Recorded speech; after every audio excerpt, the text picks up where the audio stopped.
Silver Screen Story presents Steve Jobs, the true story of loss and legacy. This is not just the story of a businessman. This is the story of a man. A man who was thrown out of his own company and came back stronger. The story begins in California with a baby abandoned at birth, adopted by a simple family. That child was Steve Jobs. He wasn't like others. Curious, rebellious, always questioning everything. College didn't interest him, so he dropped out. No degree, no clear path, but one thing was clear.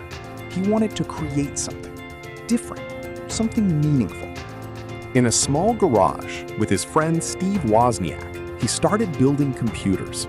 That garage became the birthplace of Apple. Slowly, the company started growing. People loved their vision. Innovation, design, simplicity. Apple was becoming a revolution, and Steve Jobs became a young millionaire.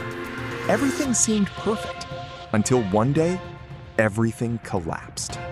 Due to internal conflicts, he was removed from his own company, the company he built, the company he loved.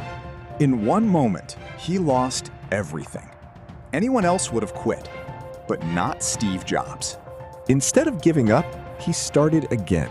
He built a new company, Next. And then something unexpected happened.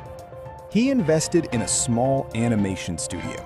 That studio became Pixar and changed the world of animation forever. Years later, Apple, the same company, was struggling. And they had only one option: bring Steve Jobs back. The man they once removed was now their only hope. And when he returned, everything changed. He simplified products, focused on innovation, and then came the iPhone, a device that changed the world forever. Apple became one of the most valuable companies, and Steve Jobs became a legend. But his journey was never easy. Even in his final days, he kept working, creating, inspiring. Steve Jobs didn't just build products, he built experiences. And his story teaches us, sometimes losing everything is the beginning of something greater. This concludes the Silver Screen Story of Steve Jobs. Thank you for watching.